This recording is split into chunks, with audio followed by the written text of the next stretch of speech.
you guys are going to be surprised, perhaps, to discover that Michelle Obama continues to have a podcast with her brother. Like, it's still actively happening, and they're So still doing it. cringe. She's like as relatable as Meghan Markle, you know? And she's so unhappy. You know what I mean? Like, just why are you so unhappy when you're so freaking privileged and you have so many things and you luck have so much of our money to spend?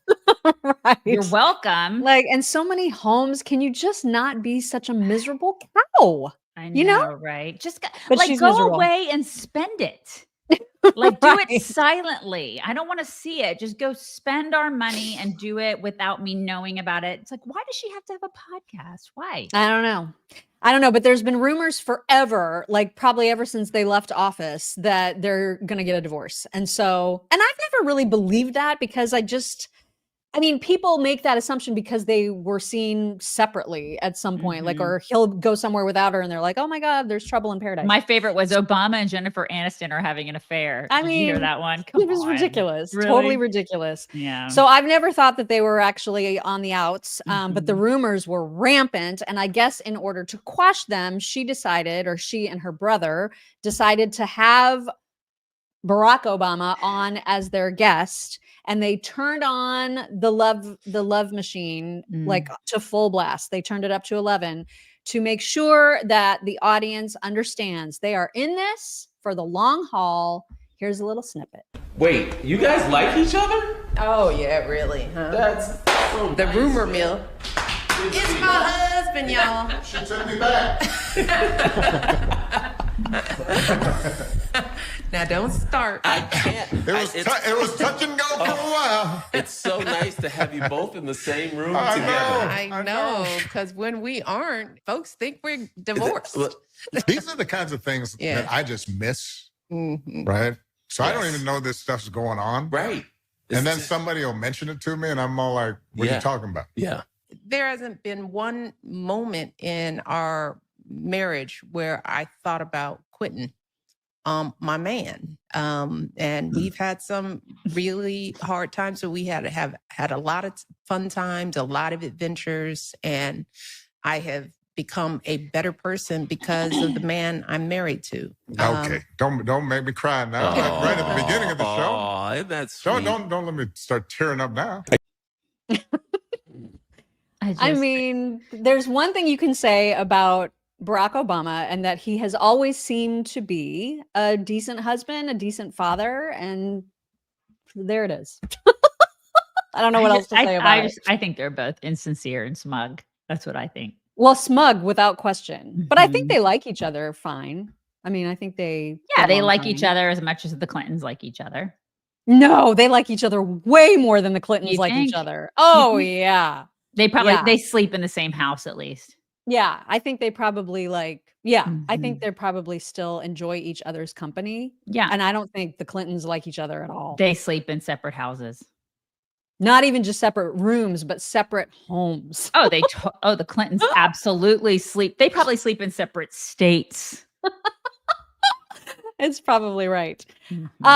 Also, before we get into sort of the meat of the show, we wanted to play a little clip of our BFFs,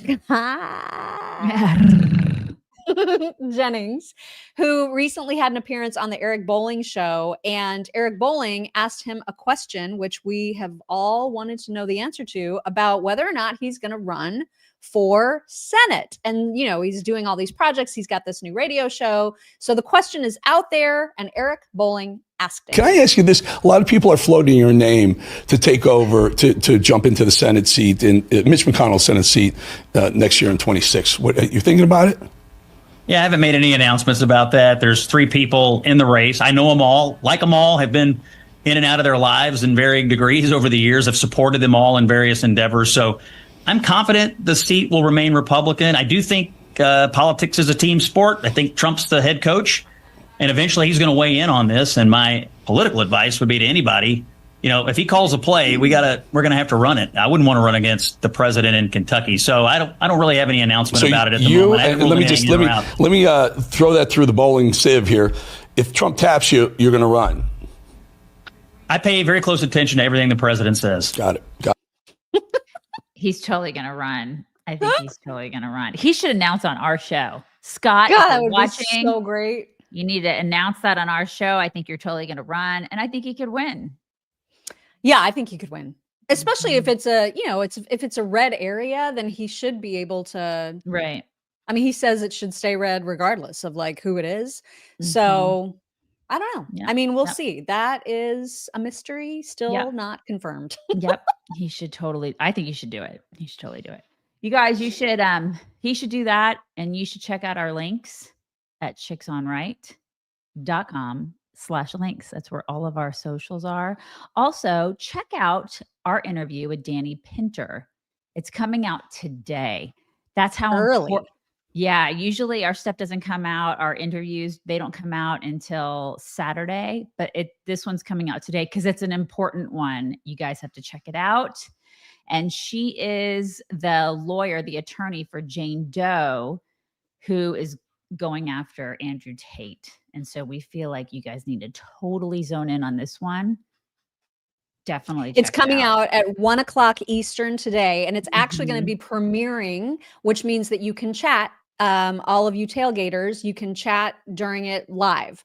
Mhm. So it's 1:00 Eastern today. And the reason that it's coming out early is simply because the Tate story has sort of exploded, what with this new accusation from Lauren Southern. Right. However, we talked to her before that story broke, so that's not included.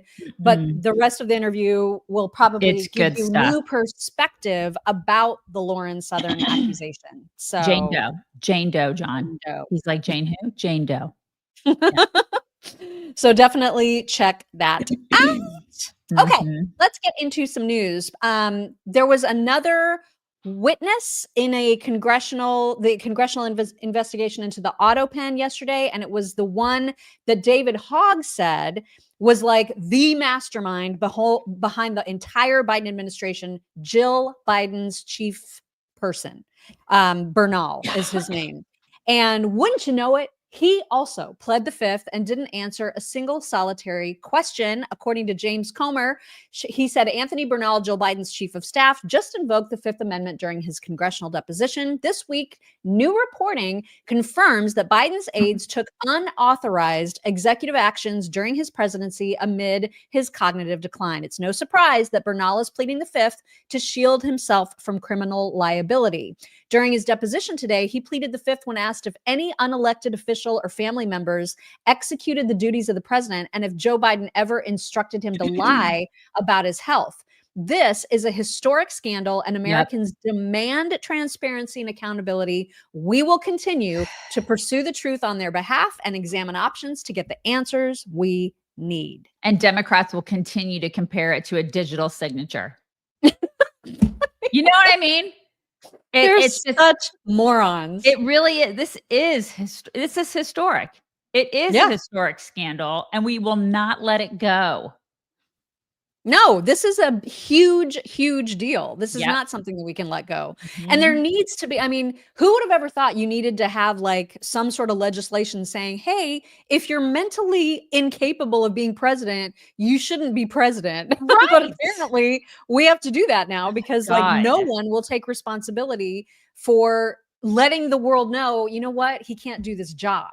They'll just cover for him. And there should be consequences for that. It's just crazy that there's not. It is. We had complete imbeciles running the country, which is why it got into the state that it was in. And Trump's having to clean all of it up. I swear. Exactly.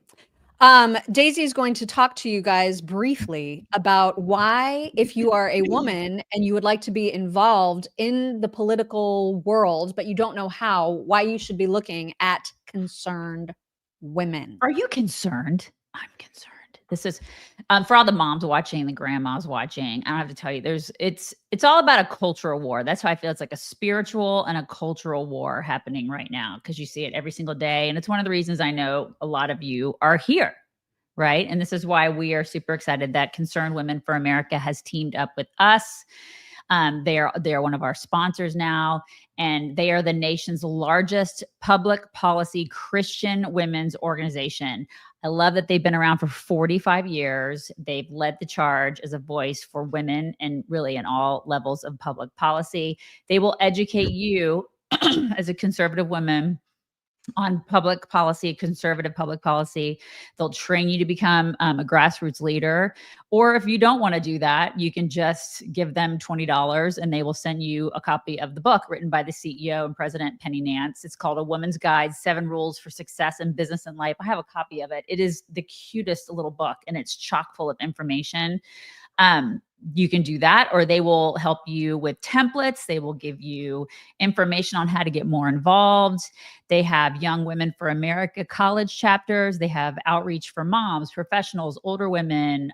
They're all about empowering conservative women, and we love that. The book is a really good gift for women that are starting their professional journey, or for anybody, really, anyone. It's go to concernedwomen.org/chicks for your copy of the book. That's concernedwomen.org/chicks. Do it. So, how do you guys feel about amnesty? Because there is a bill that is being tossed around that is considered to be a soft amnesty bill. And so here's what we need to know about it, because there's like, I want to say like at least 8 Republicans who are on board with this idea. Republican Representative Maria Elvira Salazar from Florida has introduced what she is calling the Dignity Act, and it would allow illegals to stay here if they have successfully been here for 5 years or more illegally. This is absurd. So basically, if you've gotten away with it, then you get to stay. Yeah, if you've gotten away with breaking the law, you've managed to, like, you know, just, I guess, keep quiet and get away with like it's kind of like if I steal something and nobody catches me, I get to keep it.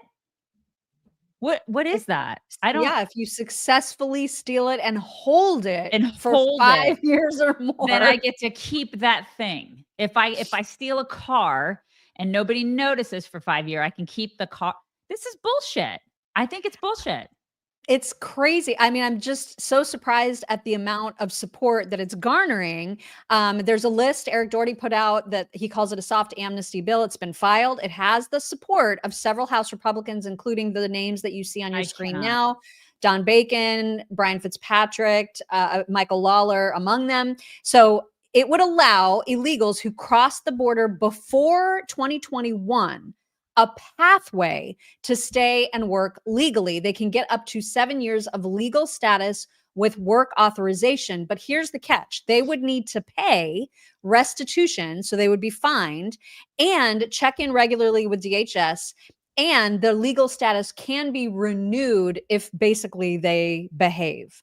So Maria, who filed the bill in the first place, she explained it. The way that she explained it made it less horrible to me. Really? But I mean, I don't know why we're giving anybody a pass on this. Here she is to explain her rationale.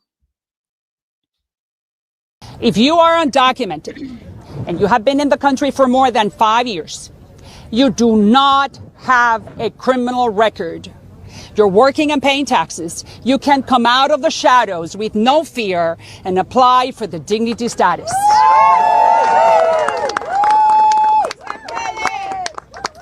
That means they will pay a fine of $7,000 over 7 years, buy their own health insurance with no access to any federal programs, and contribute 1% of their salary to the United States Treasury. That is $50 billion plus. Just do the math. In return, they will never be deported. They will be able to go home for Christmas or to go bury their mother and come back to the United States to continue working and paying taxes. It gives them a dignified life in the promised land. No, I don't agree with this. And why do they get 7 years to pay it? Do I get 7 years to pay things? No, I have to pay my taxes every single year, and I don't get 7 years to do it. No, I'm sorry. I don't know why. No, it's why is so it's 7,000 and then 1% of whatever they make. Nope. For I don't know how long. No, I'm not exactly sure about that. It didn't seem nicer when she talked about it, Mock. It wasn't nicer. Well, I don't mean it seems more. I mean, there's more caveats, I guess, to it than just calling it amnesty without any skin in the game. No, the dignity is leaving, taking the $1,000 that we so graciously are offering you. Come back in legally. Mm-hmm. That's the dignified way of doing it, is doing it legally. You're welcome for the $1,000 offer that we don't even freaking owe you. We've already given you enough. You're welcome for that. That's dignified. GTFO. I'm sorry if you don't like it, but I will be very, very curious to see what Trump says about that, because it's just, the fact that this has come out of the Republican side and that there's all this Republican backing. I just, how do they do that without running it past the Trump administration in the first? I don't know.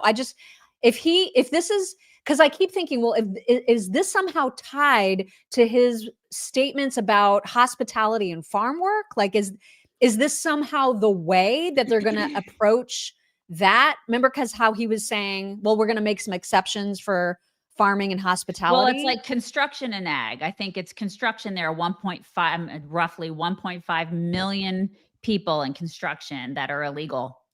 Ag, it's like a couple 100,000. We still got 20 million. You know what I mean? It's like, give or take, there's 18 more million people that are here illegally. All right, do the math. Still a lot of freaking people that are here. So people will be like, oh my God, it's all the people in construction and ag. Okay. All right. Well, even if you took those people out of the equation, you still have about 17, 18 million people that are here living off of us.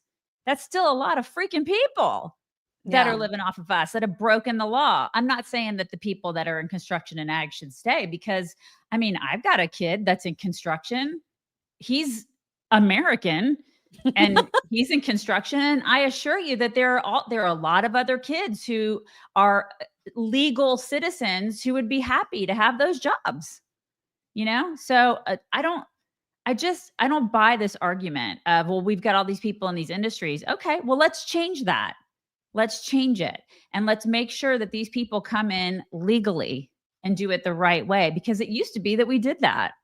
We've got to start changing it. We've got to start redefining the notion of people coming in and doing it legally. We can't make excuses for this. The fact that this woman's like, you get to go ahead and pay a fine over 7 years. Do other people that break other laws get to do that? Because why is this law different than other laws? It's not a buffet. I'm so sick of this. I'm so sick of the thinking around this. Why is it that they get to break this law? It shouldn't be that way. A law is a law is a law.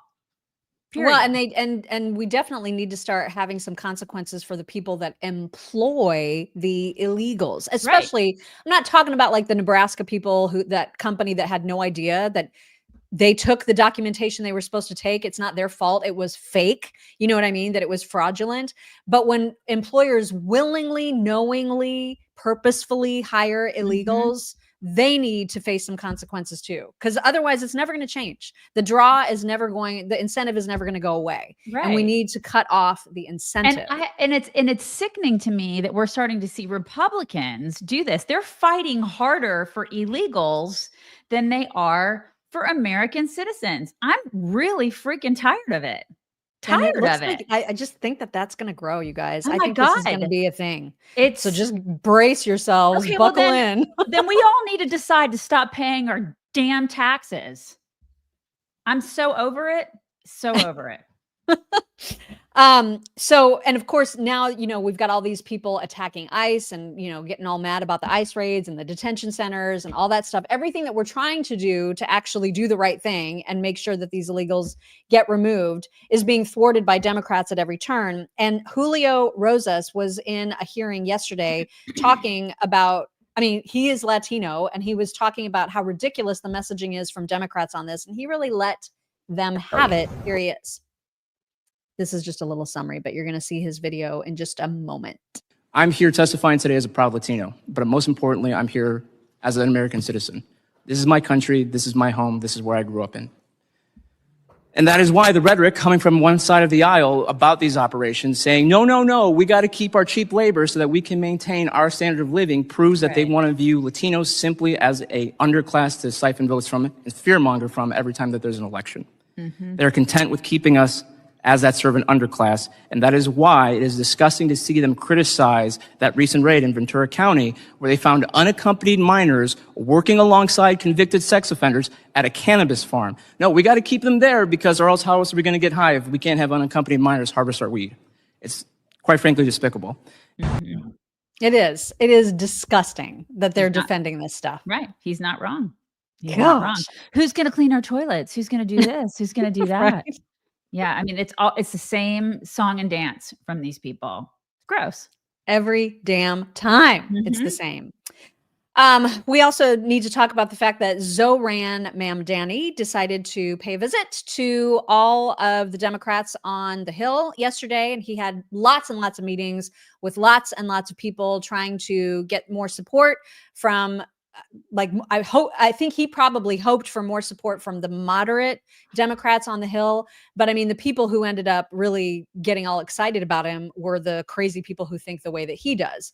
So you're going to see, what's her name? Pramila? I don't know her first name. Jayapal. You're going to see Representative Jayapal talk about her meeting with him, how everybody needs to get behind him, but not until you hear Daisy tell you that you need to be prepared for any single emergency or disaster with ReadyWise. Oh my gosh, ReadyWise. So you guys, it just stopped raining here in Texas like a day ago. We cannot get a break from the rain. And so in hurricane season is in full swing. I know with Mock, it's supposed to be an above normal season. So everybody pray for Mock. But whether it's natural disasters or another COVID or whatever, we get thrown at us. Everybody needs to be prepared for any type of situation. And you should always have like food, water, emergency supplies on hand, and ReadyWise has everything that you need. The one thing that I will tell you that if you don't have on hand, you should, besides the food, is the solar power generator. I love ours. You can get an extra 10% off right now with code CHICKS10. I know that Mock's biggest fear is the grid going down. She is freaked out about what are those things at EMP? Is that what that's called? Anyways, there's been all these increased threats. Sorry. Is it an EMP? There's been all these increased threats of sleeper cells in the country. And I know. So but having a generator, even like the solar powered ones that they have, they're small, they're portable.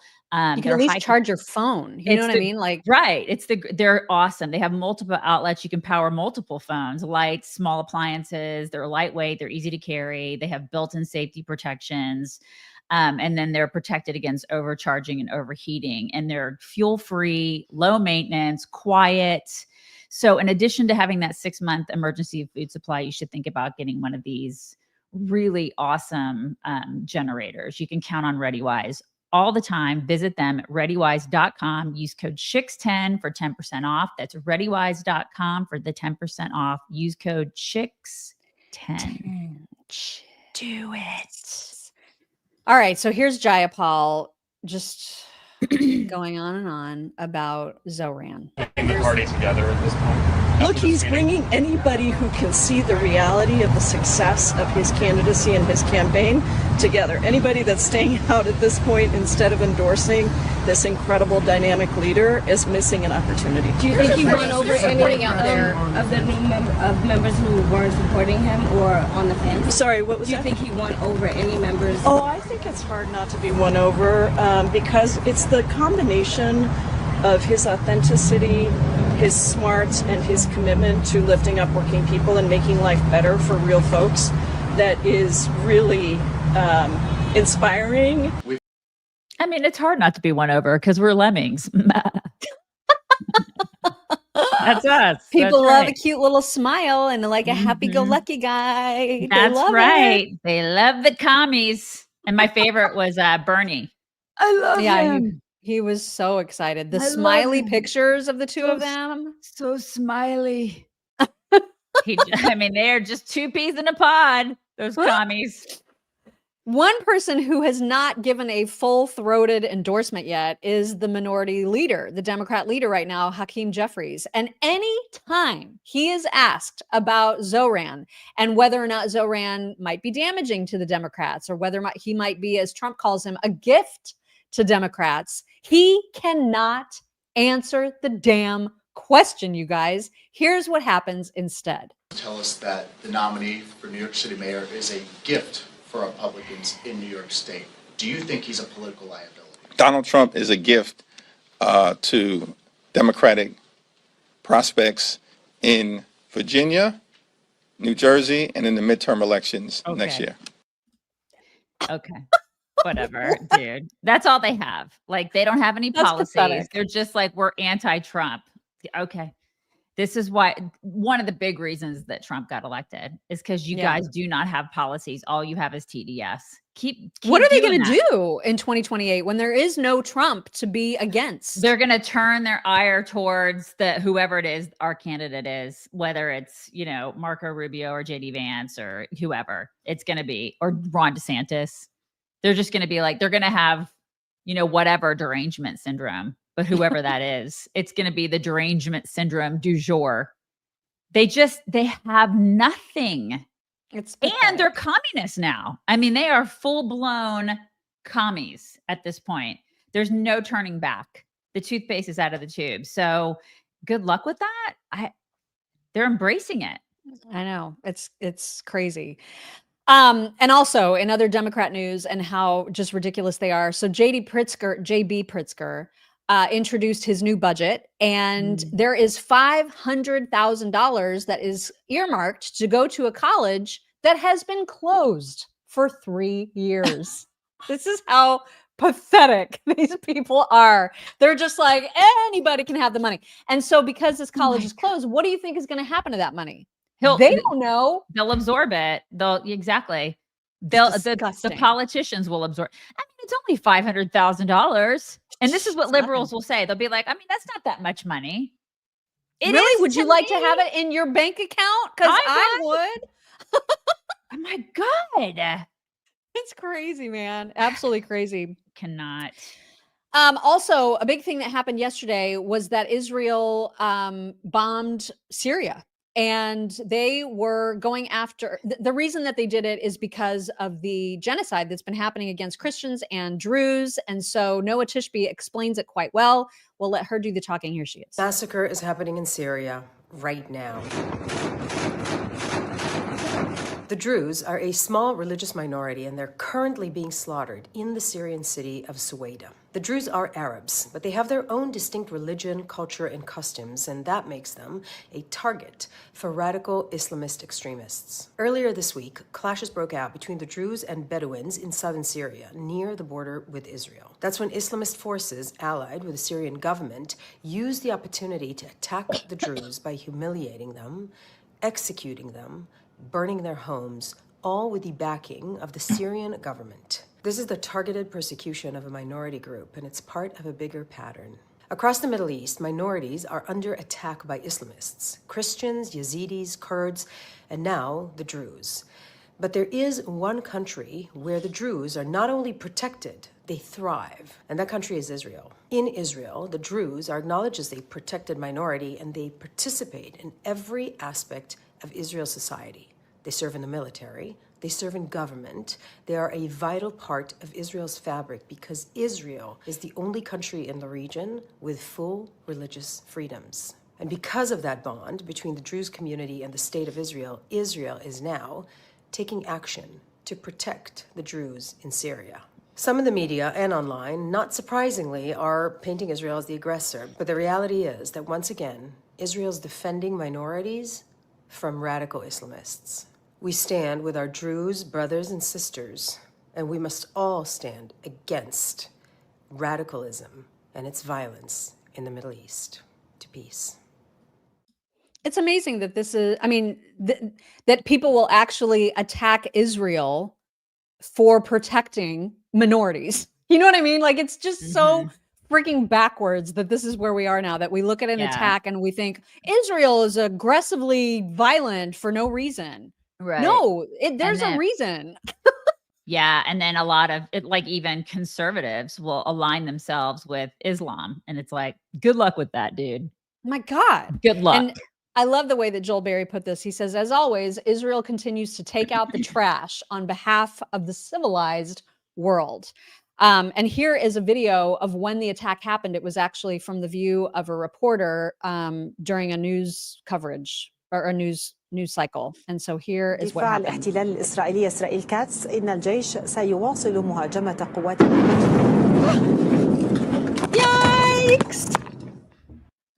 And so BBC, here's how they decided to characterize it. They said Israel bombs Syrian forces entering Druze city after sectarian clashes. Yeah, well, it's the BBC, you know. I mean, it's just so Right. absolutely ridiculous the way that they position crazy, it. It is a crazy way to report. I swear. And it's weird that like all the people that are so anxious to talk about Israel said nothing about the Druze. Not a freaking word. Nobody cares unless it's about the Jews. The Jews! It's just so predictable and ridiculous at this point. Hillel Fold said, notice how no one is standing up for the Druze being butchered Holocaust style. No encampments, no protests, no marches, no queers for Druze, no amnesty, no UN, no ICC, no CNN, no BBC, no one except Israel. As always. It's always that way. It is. It is always and then that way. These attacks got everything stopped rather quickly. Marco Rubio immediately on it. He was asked during a meeting with the president of Bahrain, who was visiting Trump yesterday. Reporters were asking for an update about this conflict, and here is what he told them yesterday. Yeah, it's complicated, obviously. These are historic, long-time rivalries between different groups in the southwest of Syria, Bedouins, the Druze community, and it led to an unfortunate situation and a misunderstanding, it looks like, between the Israeli side and the Syrian side. So we've been engaged with them all morning long and all night long with both sides, and we think we're on our way towards a real de-escalation and then hopefully get back on track in helping Syria build a country and arriving at a situation there in the Middle East is far more stable. So in the next few hours, we hope to see some real progress to end what you've been seeing over the last couple hours. Yeah, people are like, I've not heard about this. Yeah, you've not heard Surprise. about this. You also haven't heard a lot about Christians being slaughtered all over the world. Yeah, you've never. Yeah, really because heard about the that. usual suspects don't care about that Right. unless it has something to do with Israel. Right. Anyway, to give some much needed perspective, because all you hear right now are the Candaces and all the usual suspects. They're always crying about the children, the Palestinian children, the children in Gaza, the genocide that's taking place at the hands of the IDF. And it's until you think about what happened on October 7th and like reframe it into what would it look like if it happened here, it's like people have forgotten what really happened and why Israel reacted the way they did. And Nick Freitas explained it so well. Like he reframed it to be like, what would we do in this situation if we extrapolated the numbers of people that were slaughtered on October 7th to how many people per capita it would look like here? And man, does he do that really, really well. Take a listen. Your kid in Israel right now, you would not be calling ahead to see, hey, just wanted to let you know we're going to be coming in. You'd be kicking doors and beating the living piss out of people. So spare me your moral outrage when Israel wants to do the same thing. I once did the numbers. I was like, okay, if Mexico crossed into Texas, killed 40,000 people, and kidnapped another 1,500 to 2,000, and then the EU called for the United States to engage in discretion and a ceasefire, I can tell you how quick we tell them to go F themselves before we went down there and proceeded to demonstrate to everybody in the world that that was a really bad idea. So I don't want, look, I don't want Palestinians to die. I don't want Israelis to die.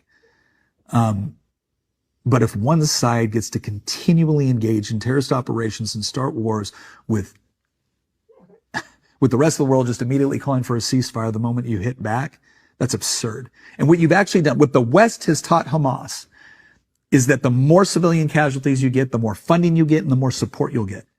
We've incentivized them killing their own civilians by not demanding that they not do that. So right. My God, 100%. How is that hard? Propaganda. I just don't even understand. It's Yeah, hard. like, It's hard because crazy to me. propaganda, right? It's propaganda. Yeah. I mean, My it's God. like a cancer, and it just gets into people. It's crazy. And it's affected our side too. Totally. I That's mean, what with such speed, you know what I mean? It's nuts. It just, you That's watch what's it happen. crazy. You watch it happen in real time and you're like, WTF, man. Right? I mean, it's bad, you guys. This is the kind of stuff that just makes you want to like crawl into bed with some really comfy sheets. Yeah. I mean, you're really, really good at that. Okay. Okay. So there's a lot of choices for bedding out there, you guys. Now, if you haven't checked out Buffy bedding, I got to tell you, this stuff is luxuriously soft. It's super gentle to the touch. They have dozens of awards, from Good Housekeeping to Architectural Digest to Consumer Reports. It is so hard to even explain how soft this stuff is. And it's super luxurious when you get the packaging, even that it comes in. It's like, it's just amazing stuff. But it's made from eucalyptus fabric, which draws away heat. So your core stays really cool and your sleep stays uninterrupted, which is really important to people like me who are menopausal. They are designed for deeper, uninterrupted sleep. And they make your bed feel like a spa, and they're chemical free, and they're beautiful, and they have really great colors. They're great for gift giving. It's just one of the wonderful choices out there. It is probably the best choice that I've seen lately for sheets. And I love that they have a 3-year warranty, and it protects against rips and stains and all defects. It's a company that stands by their product, and you don't see that a lot these days. Very high quality standards. So it's the ultimate and luxurious comfort. Check them out if you haven't, you guys. You're going to be glad that you did. You can get 20% off your first Buffy order, including, just use the code CHICKS. Use code CHICKS at buffy.co. And it's not com, it's .co. It's buffy.co, 20% off. Use code CHICKS. You know what I noticed about the sheets is that they are thick. They're like they're thick, but they're not hot. Right. But they're so sturdy. I don't know how to describe them. They're not super thin like a lot of temperature regulating sheets are. They have heft to them, but they're still so soft without being slickery. Super nice, you guys. Super nice. Yeah, good stuff. Really good stuff. All right. We got to talk about it. It was the big story of yesterday. As much as I didn't want it to be, it was. I don't know what's going on with Trump and why he is botching. There's no better word for it, unfortunately. He's botching this whole Epstein case, the delivery, the messaging on it, all of it. So it started with a tweet where he just basically told his supporters, I don't need you anymore. You guys, anybody that cares about this case, you can suck it, essentially. Why don't you go ahead and read to everyone what he said exactly? God, I hated yesterday. I hated it, you guys. The radical left Democrats have hit pay dirt again, just like with the fake and fully discredited Steele dossier, the lying 51 intelligence agents, the laptop from hell, which the Dems swore had come from Russia. No, it came from Hunter Biden's bathroom. And even the Russia scam itself, a totally fake and made up story in order to hide crooked Hillary Clinton's big loss in the 2016 presidential election. These scams and hoaxes are all the Democrats are good at. It's all they have. They are no good at governing, no good at policy, and no good at picking winning candidates. Also, unlike Republicans, they stick together like glue. Their new scam is what we will forever call the Jeffrey Epstein hoax. And my past supporters have brought into this bullshit hook, line. They've bought into this bullshit hook, line, and sinker. They haven't learned their lesson and probably never will, even after being conned by the lunatic left for 8 long years. I have had more success in 6 months than perhaps any president in our country's history. And all these people want to talk about with strong prodding by the fake news and the success starved Dems is the Jeffrey Epstein hoax. Let these weaklings continue forward and do the Democrats' work. Don't even think about talking of our incredible and unprecedented success because I don't want their support anymore. Thank you for your attention to this matter. Make America great again. Okay, so here's the thing. You can do things. They're not mutually exclusive of one another, right? That's the first thing. Second thing is I'm not a Democrat sheep. Okay. I don't fall in line just because a politician tells me to. Just because I love Trump, I'm not going to fall in line just because he tells me to. I'm not. There are a lot of people out there that are doing that. I see both. I see both sides of the coin. I see some people who are like, I'm bristly. And then I see some people who are like, you guys, I will trust him off a cliff. I will go with him I will do anything that he tells me to do. I'm not going to do that. I'm going to question. Like, I find this, because here's the thing. I think he either knows that, that the files don't have anything in them. Maybe there is nothing in them. Maybe there's no, weird client list or some sealed testimony, something that there's nothing for us to see. Or there is something so dangerous that he doesn't want us to see them. Either way, that could be communicated to us and not just like brushed over and calling us, names, weaklings. Like, don't call me a weakling. You know what I mean? And he doesn't want our support anymore. I mean, he doesn't need it because he's not going to run for president again. So he really doesn't need. I think, he wants so badly to get his agenda done. I do believe that. I think he is on a mission from God to get stuff done. I get it.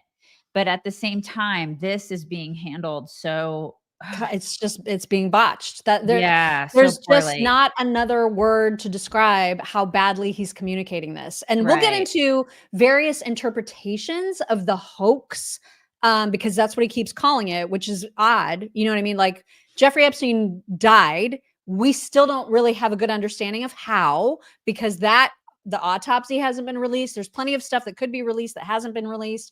And so what part is the hoax exactly? And so there's some interpretation about that, which actually made me feel a little bit better.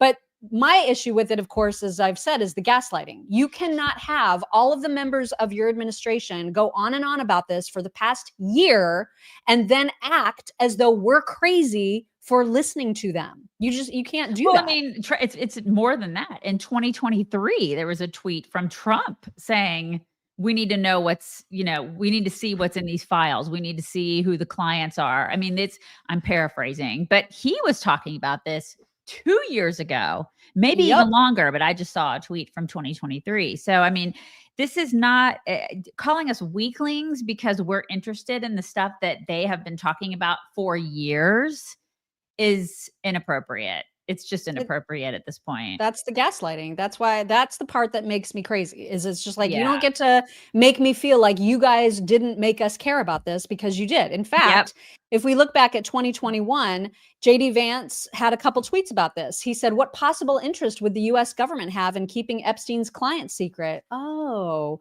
so back in 2021, it was super important. He also said, if you're a journalist and you're not asking questions about this case, you should be ashamed of yourself.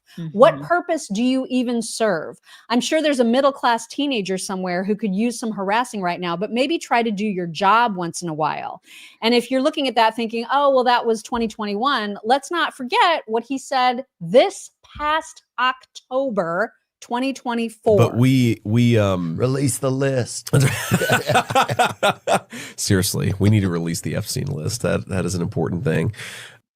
It is. It is important. It is, JD. It's kind of important. I mean, we could ask Virginia Joffrey or whatever her name is, right? We could.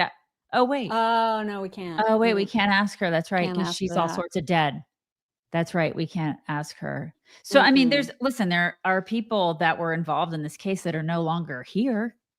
I have questions. They are reasonable. They are reasonable.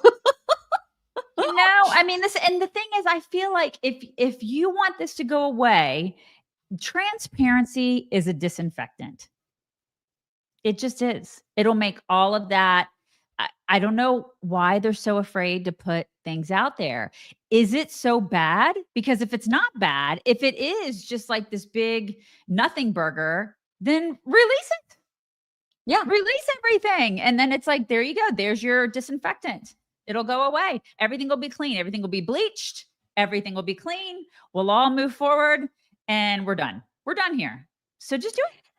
And there's like, you know, I hear a lot of people say, well, he didn't campaign on this, which is true. It was not part of his like official agenda. However, there are clips of him saying, yeah, I would be totally open to releasing this. He had his entire team talking about this ad nauseum. So you can't just only look at Trump here. And if he wants to pretend now that this was never, you know, a big deal for him, I don't know why Cash and Pam and JD and his own son, Don Jr., were all out there talking about this and like fanning the flames and putting out binders to influencers.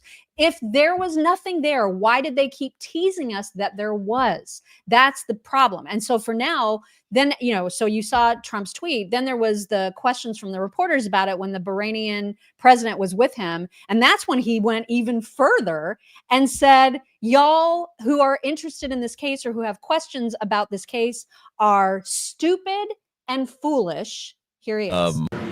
Mr. President, I know you want to move past all this intrigue over the Epstein files, but I do want to ask you to clarify something you said this morning. You said this was all a hoax. Has your attorney general told you this was a hoax? What evidence have you seen of that? No, it's not the attorney general. No, I know it's a hoax. It's started by Democrats. It's been run by the Democrats for 4 years. You had Christopher Wray and these characters and Comey before him. And it's a bad group. It started, actually, look at the Steele dossier that turned out to be a total hoax. The 51 agents, the intelligence, so-called intelligence agents, it was a hoax. It's all been a big hoax. It's perpetrated by the Democrats. And some stupid Republicans and foolish Republicans fall into the net. And so they try and do the Democrats' work. It's I call it the Epstein hoax. The sad part is it's people that are really doing the Democrats' work. They're stupid people. Yeah, go. Okay, so Riley Gaines was like, was it stupid and foolish when he campaigned on releasing the files, which he did not. She was wrong about that. He did not campaign on it, but he did make his whole team promote it like crazy. That's always been the case. Are Pam Bondi, Kash Patel, Dan Bongino, and Alina Habba all foolish and stupid for peddling this for the past 6 months? Why on earth is he doing this? That's my question. Yeah. Why does he think that this is the smart way to even get us to stop caring about it? The smart way would have been for Pam to hold a big press conference saying, I know you guys have been really excited about this. I was too. I thought there was going to be more to it. Turns out there's nothing to it. Then answer, question and answer. There could have been a session, but they did this on the down low on a Sunday night with a 2-page memo. And now they're telling everybody to just shut up about it. Yeah. That doesn't look suspicious. Oh, What? It's totally sus, as the kids would say. Oh my God. Now, there are some people on our side that believe that he's willing to just completely alienate all of his base to get his mission accomplished, right? But why? My question is why? Right. And another question I have is, how will this affect the GOP as a whole? Because moving forward, this is people will say, this isn't a big deal. It is a big deal. It's a big deal. And so it may not matter to him because he's not going to run for a third term, but we got to look at it big picture wise and see how it affects the GOP, because there's been so much transparency in this administration. This has not been handled with transparency. Exactly. And it's like I hate the analogy of a marriage, because I don't treat these guys like, it's a relationship really. But I do, like with this, I'll just use the marriage analogy. It's like if you're in a marriage, you trust that person implicitly, and then they kind of lie to you about one thing, you're going to look at them differently, like for the rest of your life. And I feel like and at least wonder why. Like, why are you doing this? What is the purpose of this? I don't understand why. And they can make it right. Easily. Like that. They could make it right so easily. They could just make it right. So as when it comes to affecting the GOP as a whole, I'm concerned about that, because You should be. Yeah, because he could have success after success after success for the next 3 years. And that's great. That's great. But there's always going to be this thing hanging, and liberals are pouncing on this. They're trying to connect like Howard Lutnick and Epstein, and they're doing they will use this to their advantage because they can. This is like total red meat for them. And we'd use it. So why won't they? They're going to totally do that. And then Trump says we're doing the work of Democrats by asking the same questions. Nope. He's the reason. He, again, botched this entire delivery. It did not have to be like this. But every time he speaks out against the people asking the questions, he makes it look more suspicious. I don't know why this is hard for him to understand. I don't know why Don Jr. isn't being like, Dad, oh my God. Laura even said the other day, we played the clip of her saying, I think he's going to make this right. He understands why people are concerned. Clearly, she's not gotten to him because he's still going full steam ahead with this whole, you guys are idiots, I don't need your support anymore, which is the absolute wrong approach. Right. And somebody said, trust the process. I would trust the process if he wasn't calling us weak. Right. I don't think it's not weak to want transparency. It's not weak to expect that from an administration that has, prided themselves on transparency. Exactly. And so, all right, well, put up or shut up. Do it. It's like this, like I said, it's a disinfectant. It would clean this whole thing up. That's all. That's all we're asking. It's not a big deal. Just do it. We've got some more reaction about that in just a minute, but Daisy's first going to tell you how you should be taking care of your skin, not by injecting stuff into it. Don't F with your face. Don't F with your especially when you face. have an option like OneSkin. It's true. You guys are supposed to wear sunscreen to protect your skin from the sun, but OneSkin and their mineral SPF line doesn't just protect your skin from the sun. It also prevents collagen loss, and it reduces inflammation, and it repairs past sun damage, and it gives you smoother, more even skin. It makes it prettier. It's skincare with sunscreen, which I love because I can use all the help I can get in my 50s, you guys. OneSkin formula, it has this OS1 peptide, and it's this groundbreaking, unbelievable thing that it delivers advanced sun care that nourishes and it restores your skin. And it's awesome. I keep sunscreen right by our back door. It's like right when you walk outside. The entire family uses it. My daughter uses it. I use it. It's just, sunscreen is a no-brainer here in Texas. We spend a lot of time outside, and I love how it's not just sunscreen. It's anti-aging. It's good for your skin. It absorbs well. It's not greasy or gross like a lot of other sunscreens. And the sunscreen, their skincare was developed by an all-woman team of scientists with PhDs in skin regeneration and stem cell biology and immunology, and they know what they're doing. OneSkin is awesome stuff, you guys. They're all about keeping your skin looking and acting younger forever. So for a limited time, you can try them with 15% off using code SHICKS at oneskin.co. Again, it's co, not com. That's oneskin.co. Use code SHICKS. And then tell them that you heard about them from the Chicks. Tell them that you heard about them from us. Do it. Trump continues to say that Pam Bondi has just been absolutely awesome at this entire thing, and that he has no problem with her putting out credible evidence. Here is a little bit more of what Pam Bondi, I really think that she's done very good. She says, I gave you all the credible information, and if she finds any more credible information, she'll give that too. What more can she do than that? I mean, honestly, what more can she do? What more can she do, you guys? I mean, she already gave us binders. What more can she do?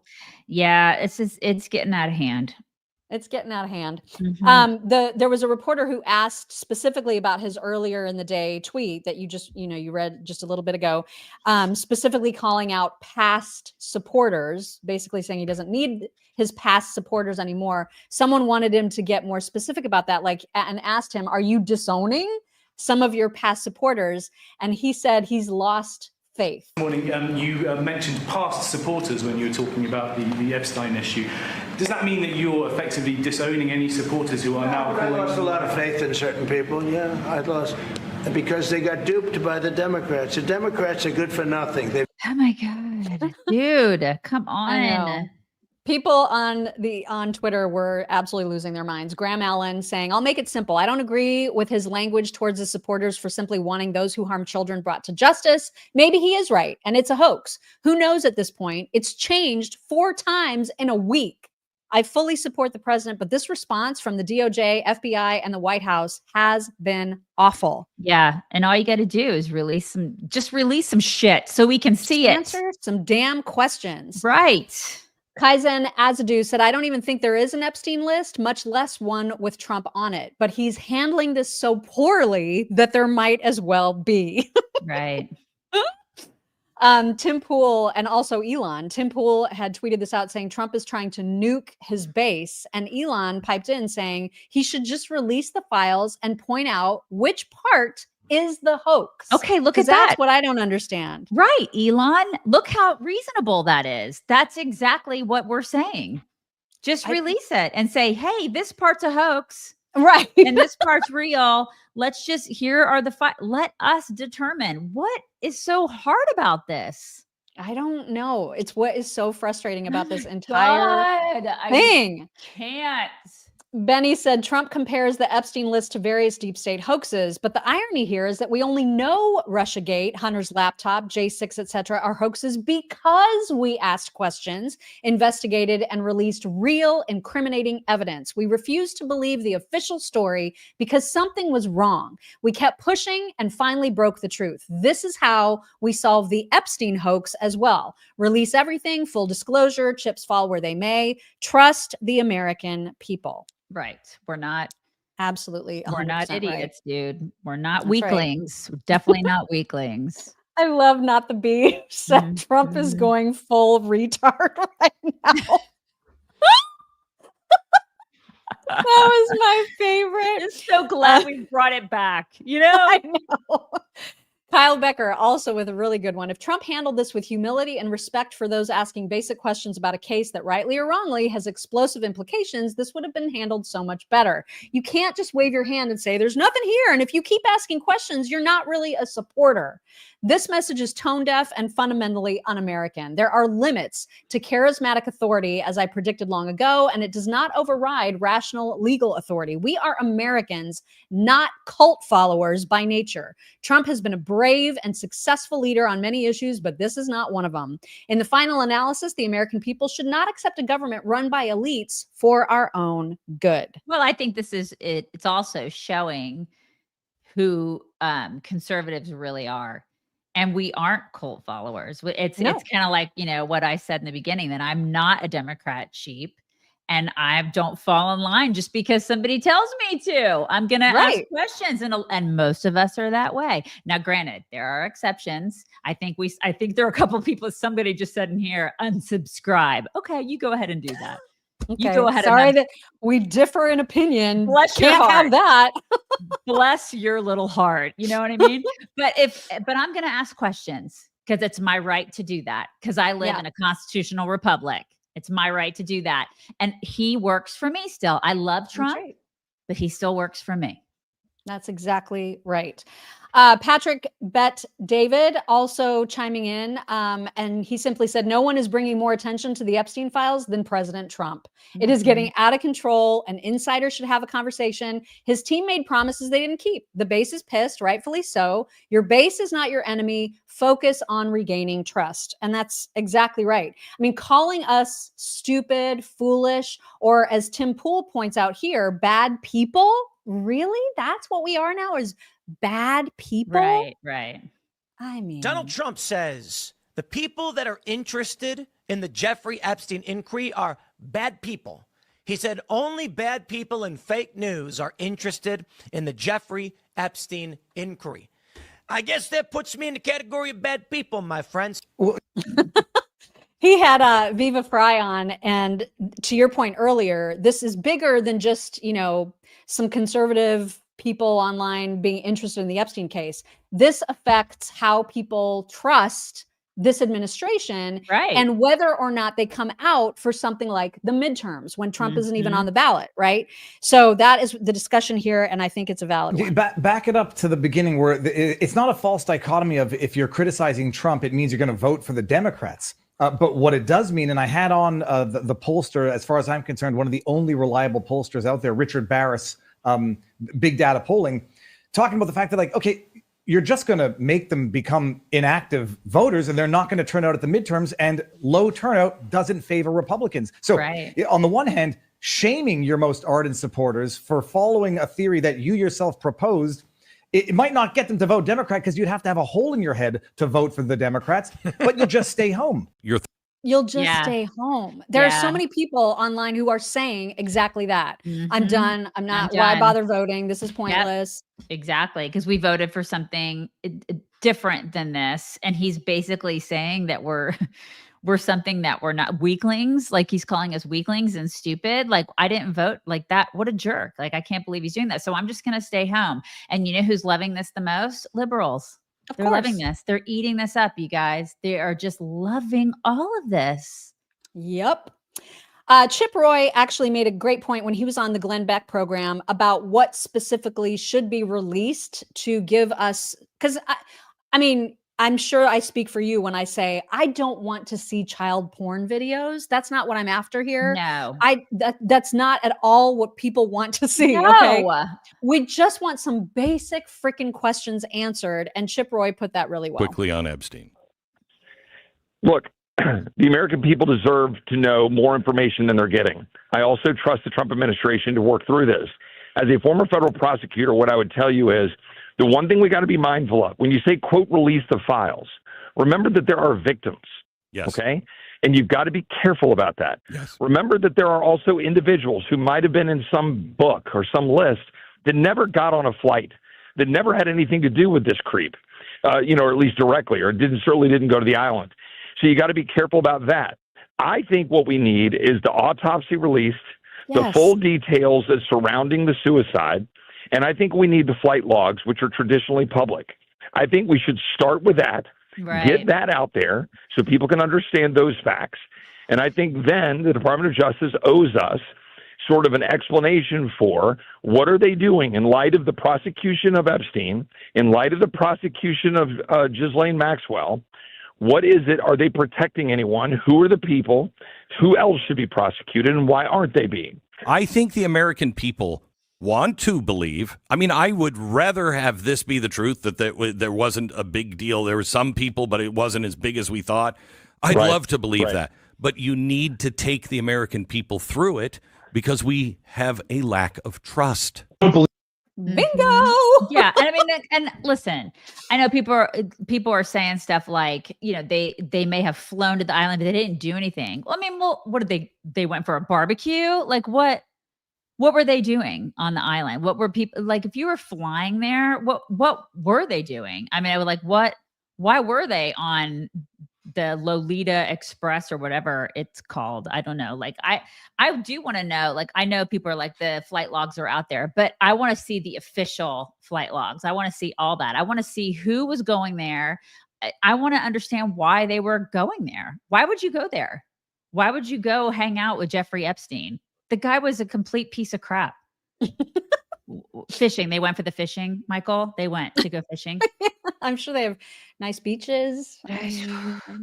Just but to appease the folks in our audience who are just like, you just have to believe Trump no matter what. I guess I'm not going to do that. But I do, because he has been so incredibly successful, and we're going to get into some of his latest wins in just a minute. I do want to give him as much benefit of the doubt as possible and understand. And that's my frustration with him, is that just calling us names and not explaining anything beyond saying it's a hoax, which I don't even know what that means. That is what's frustrating. Just tell us what you mean by that, because there's enough evidence coming out from people that should be counted as trustworthy voices, people who would know, that seems to suggest maybe there really isn't a whole lot there. But again, when you hide it, when you're not forthcoming, when you don't answer questions, it looks really sketch. But here is a former Epstein lawyer who at least is putting the kibosh on any, theory that Trump himself is guilty of something nefarious. Here it is. For a second, that there's a client list out there. That wasn't Jeffrey Epstein. Despite all of these rumors and stories and so on, he had no plan for blackmail. When I met with him 9 days before his trial and he asked me to take over the defense of his case, we talked about strategy. You can believe that he had every incentive to come forward with names of rich and famous who were involved in this case. The danger of everybody ought to be in favor of transparency. The reason Judge Berman and others have kept some of the files private, and Alan Dershowitz is exactly right, that was a terrific interview, is because once you put the names out there, we've seen this already with the Black Book and so on. You put the names out there, and the fact that he knew Bill Richardson, Bill Clinton, Prince Andrew, etc., doesn't mean that they did nefarious, illegal conduct with him. But people start drawing rumors and making claims. Also, the accusers demanded a certain level of privacy. And so the judge balanced that when the parties were before him, and that's why he kept some of those files private. I don't believe for a second that Pam Bondi or anybody in the administration has a client list that they're withholding. I know that people want to see it. There's a certain prurient interest in all of these things. It's tantalizing, but I don't think that information is out there. Yeah, but rumors are always going to happen when there's a vacuum. You know what I mean? Absolutely. The less information you provide and the shadier that you get about it, the more people are going to be suspicious, obviously. Right. And they're going to make stuff up. Right.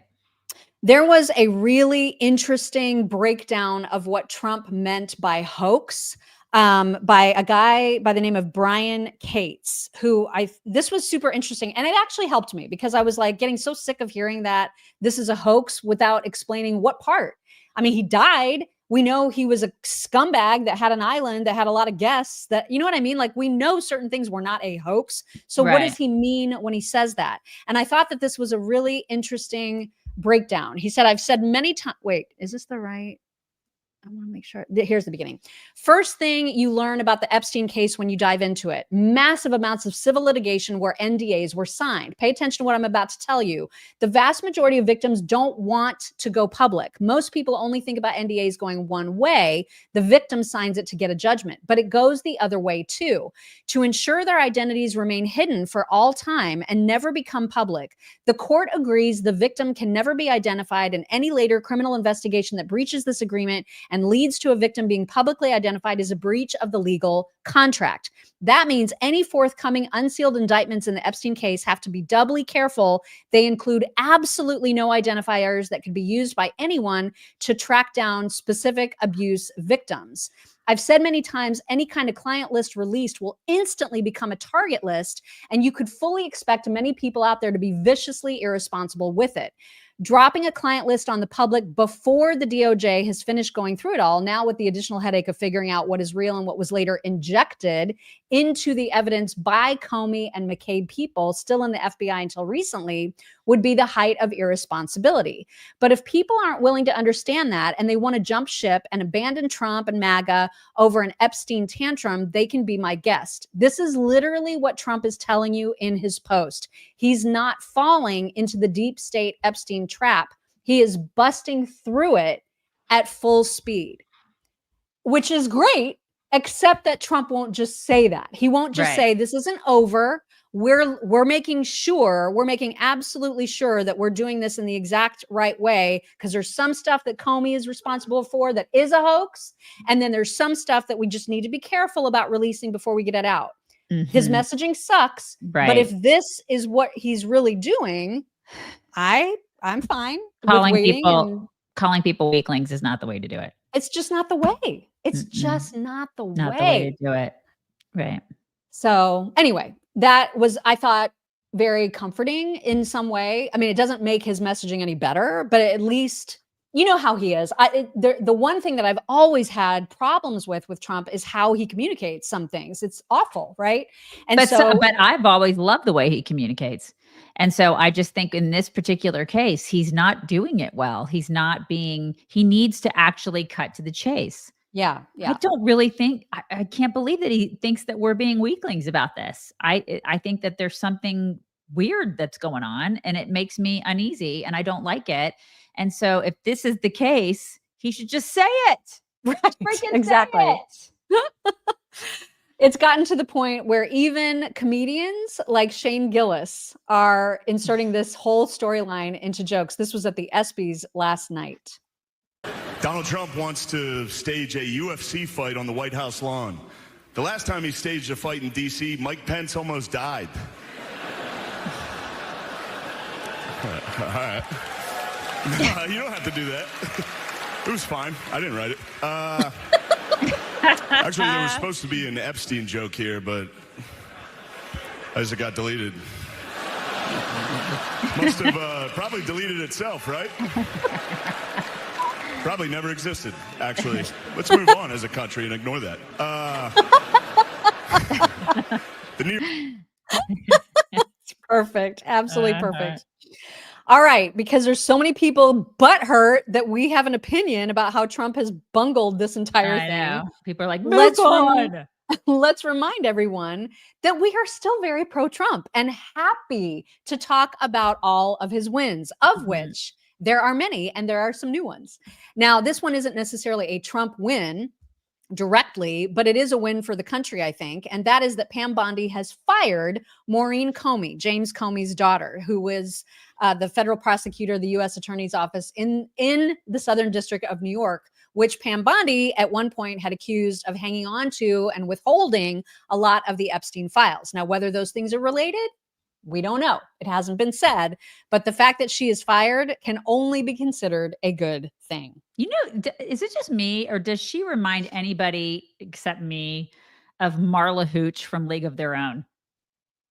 I don't even remember who that is. Do you guys remember the movie League of Our Own? And then they were like, we got to play a lot of night games. You guys remember? That's who she reminds me of. Marla Hooch. I don't remember. Anybody that remembers that movie, just saying. Yeah. I don't remember that. Another win that happened at 2:30 in the morning last night is that the Senate finally voted on one of the Trump DOJ rescission packages, the one that defunds NPR and PBS.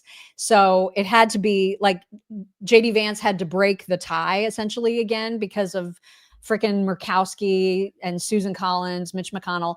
But we did it. Like now $9.4 billion in DOJ spending cuts are official. They are Does it donezo. always have to be Murkowski? You know what I mean? I know. It's just it's so predictable. I'm so over it.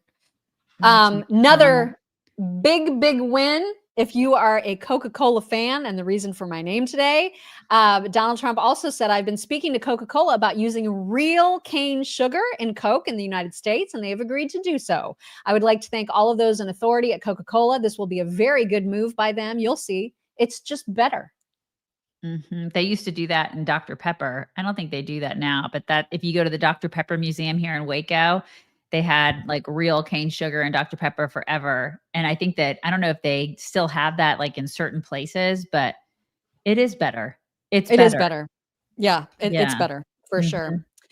Mm-hmm. Another big win is that, you know, all the people that are like, oh my God, if the Department of Education goes away, that means that special needs kids will just be thrown onto the side of the road or something. I mean, like the fear mongering about this has been absolutely ridiculous, but there's always been a plan on how the special needs programs, how nutrition programs would be handled once the DOE mercifully no longer exists. And Trump talked about that specifically yesterday. Here he is. And also, Bobby Kennedy, the Health and Human Services, will be handling special needs and all of the nutrition programs and everything else. Rather complex, but that's going to be headed by and handled by Health and Human Services. So I think that'll work out very well. Those two elements will be taken out of the Department of Education, and then all we have to do is get the students to get guidance from the people that love them and cherish them, including their parents, by the way, who will be totally involved in their education along with the boards. So that's great, and hopefully calms down like all the people that are like, what's going to happen? It'll be fine. Yep.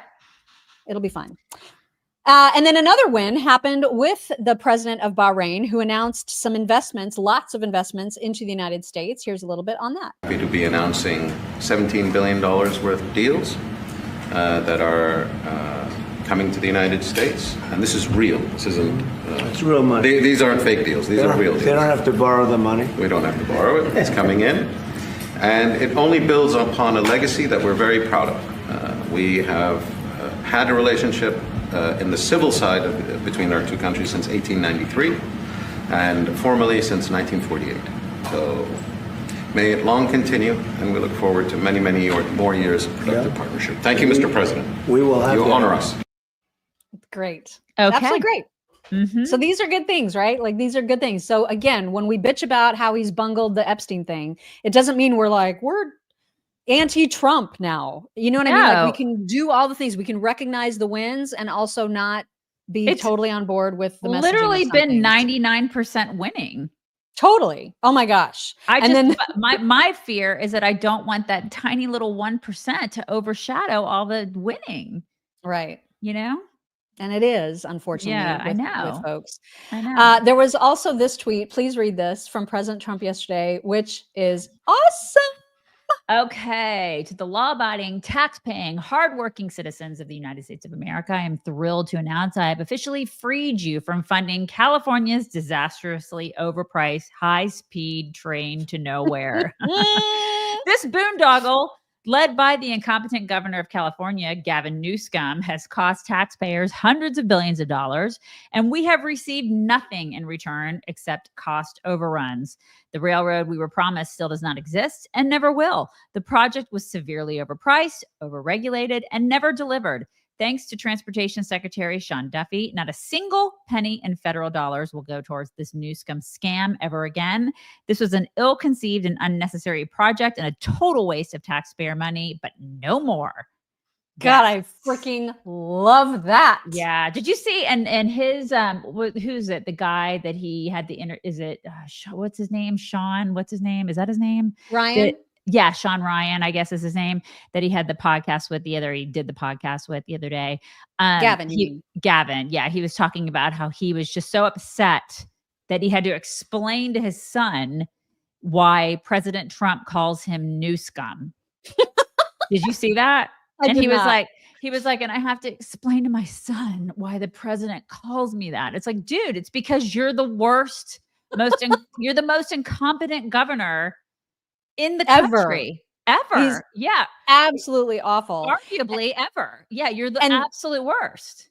And in addition to the homelessness issue, which, I mean, he's been talking about and throwing money into, which God knows where that went, forever. I mean, for literal decades.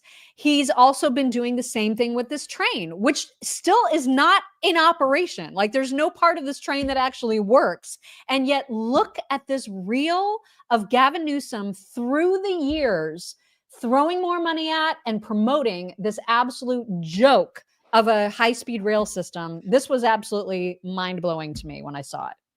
Down to LA in 2.5 hours, $55. In California, we're still debating a high-speed rail. What a joke. Well, finally, California is going to get it right with this new high-speed rail. I personally have been supportive of the high-speed rail project since my time as mayor of the city and county of San Francisco. The project is no longer a $33 billion project. The project's years and years behind. The project's wildly over budget. That doesn't mean it's a bad idea. You can get phase one done, which in essence is from Bakersfield to Silicon Valley. We do have the capacity to complete a high-speed rail link between Merced and Bakersfield. Now, I know some critics are going to say, well, that's a train to nowhere. We have a real federal partner with our high-speed rail system, an incredible opportunity to finish the work. High-speed rail was mentioned. $4.2 billion is being requested of the legislature to finish the job. Someone who's all in on the high-speed rail. The high-speed rail, not as a rail project, but an economic development project. $3.6 billion. It's about damn time we have a high-speed rail system. Okay, so if there's no high-speed rail, where did the money go? Where did it go? That's the thing. Where did it go? Somebody follow the money. Seriously, this guy is such a con man. It's absolutely incredible. Incredible. One more thing before we get to some My Pillow talks, and that is Mike Johnson attempting an imitation of Donald Trump. It's I don't know good. why this. I mean, it is pretty good, but like there's something so nerdy about it. I just very love it. nerdy. I love him. I just love him anyway. I But do anyway, too. here is Miranda Devine interviewing him. I don't know that he expected that this is where the conversation would go, but he performed. You do some amazing impersonations of Donald Trump. Can you do one for us? No, I now? just hear his voice in my head when I'm relaying a conversation we've had. It comes out in his voice, you know. And, What did he do? What did he say to you about the one big beautiful bill? Was there something Well, quick story. So we were, when we named it, we were in the Oval Office. We were sitting in front of the Resolute deskies at the desk, and Thune was here, and Jason Smith, the Ways and Means chair, and I think JD was there, and other staffers, and the president said, "What are we going to name? What are we going to call it?" And Jason Smith says, "Well, sir, we got a few great options. These are clever acronyms." He goes, "No, I just think we call it the One Big Beautiful. But don't you think that's great? That's so simple. It's great." And he passed it around to us on a piece of paper in big bold font, One Big Beautiful. And he goes, "Now, can we put an exclamation point?" I said, "Sir, no, we can't do an exclamation point. That's not a thing in legislation, That's not a thing. I think it's cute. It was super cute. It was super cute. He seems like a good guy. I want to believe he's a good guy, I know. I mean, I really know do. he's got to be like in like the politics. I know he's totally like in the hot tub, but I want to believe that he is a decent human being. Yeah. And I do believe that, actually. All right.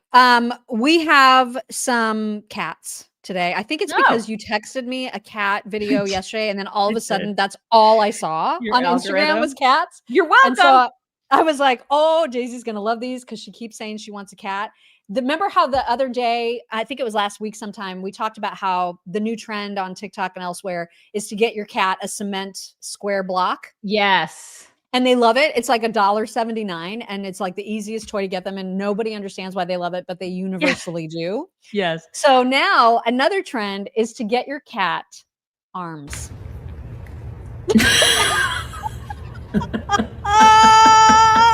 Oh my God. It is the greatest. No. It is the greatest.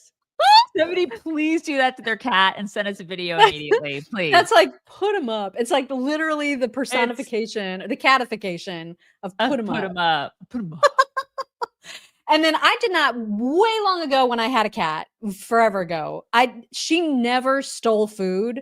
But this is a montage of just jerk cats like stealing people's food. Oh no, and hissing. Hey. And I fucking do it! Stole a Chick-fil-A nugget.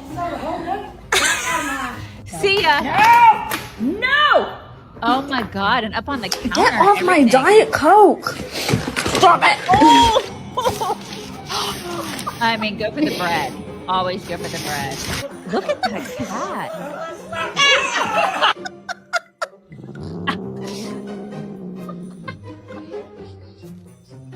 No, oh my God. I would steal the fries too. I totally steal the fries. I'll give you a God, piece. they are rotten.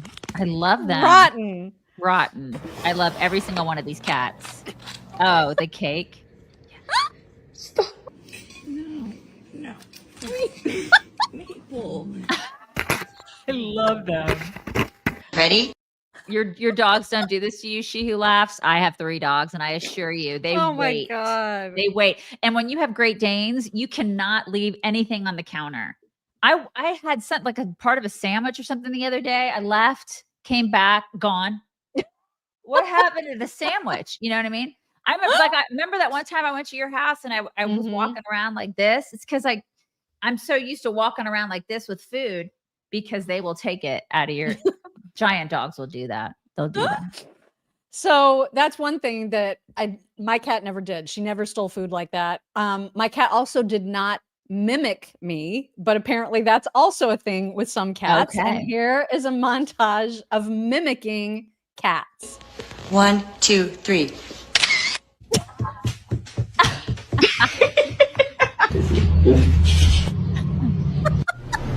Oh.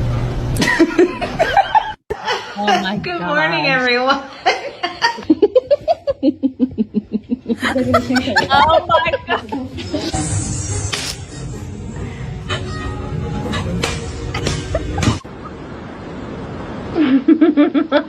Oh my gosh.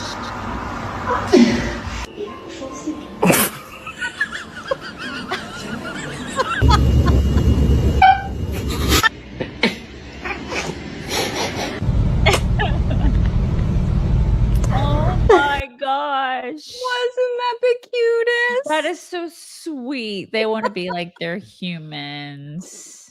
And then lastly, it's not cat related, but I'm sure that you guys will all relate to this video, which is what happens every time you visit a new website.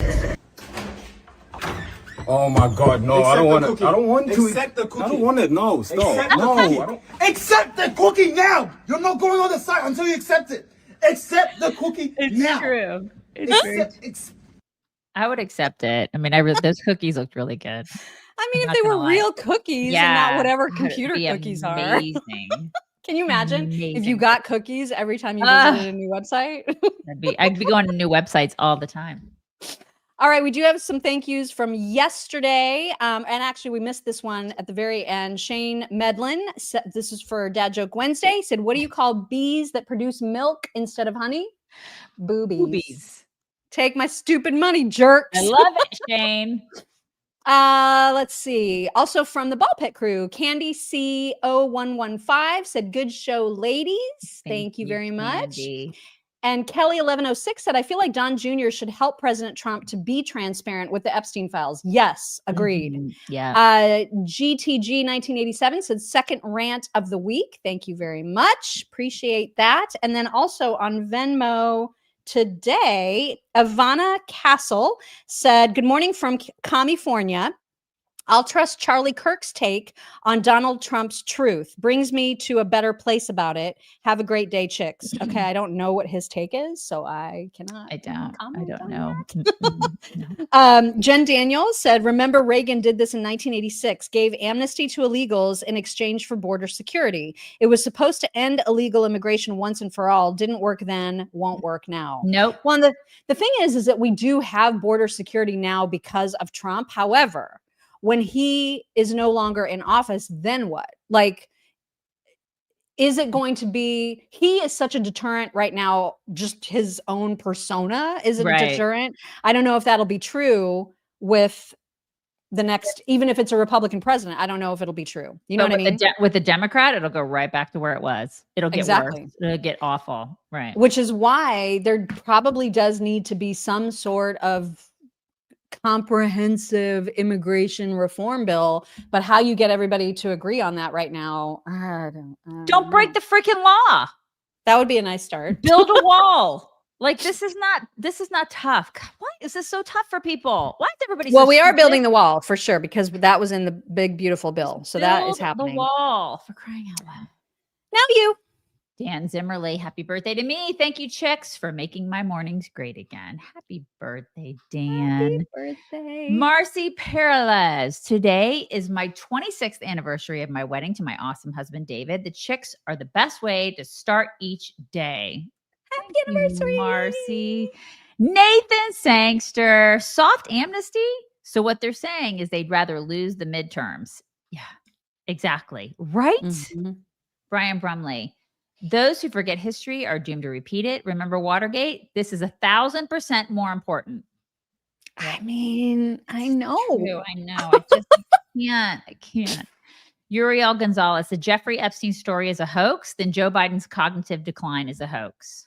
Yeah, I just wish they would explain exactly what they mean by that, because Bo Mama 8, a lot of people went to hobnob with powers that be to advertise, to advance their careers, actors, politicians, etc. Even Trump went until he found out who Epstein was. That being said, he needs to fork it all over. Let us decide. I don't think he ever went to the island. I'm pretty sure Trump never went to the island. I think he was on the plane though. Yeah, he probably flew on the plane, but I don't think he went to the island either. BTK. I could be wrong. BTK, really, if any part is fake or missing due to top secret, what can Trump reveal without public demand for more? I don't think he's hiding any legit info. Well, the classification level makes absolutely no difference whatsoever. He is the president. He can unclassify anything he wants to. The problem is that there's certain grand jury testimony which is kept under lock and key that Pam Bondi would have to request. And that's what Alan Dershowitz was saying should happen. And I agree with him. She should make sure that SDNY give us the don't release any victim information, but there's testimony, there's witness testimony that can be redacted. And if it has possible perpetrator names in it, let us see it. Exactly. Did I already say BTK? No, yes, I did. I already did BTK. Okay. Diamond X. Candace did story on Epstein. She exposed that Epstein was working from Assad and Israel and was blackmailing public figures. Follow the money. Wait, Candace is suggesting that this is somehow Israel's fault? Color me shocked. No, I'm shocked. that sounds so not like her. It's gotta be the Jews. Gotta be the Jews. God, everything leads back to the Jews. I don't think she can have an episode of her show at this point without mentioning Israel 1,700 times. Well, I mean, it's got to be. She's got to have every single episode has got to blame the dirty Jews. It's all connected. Right. All connected. Love it. Bring it in. Bring it in, you guys. We're bringing it in. It's Thursday. We're on that downhill slope to the weekend. One more day.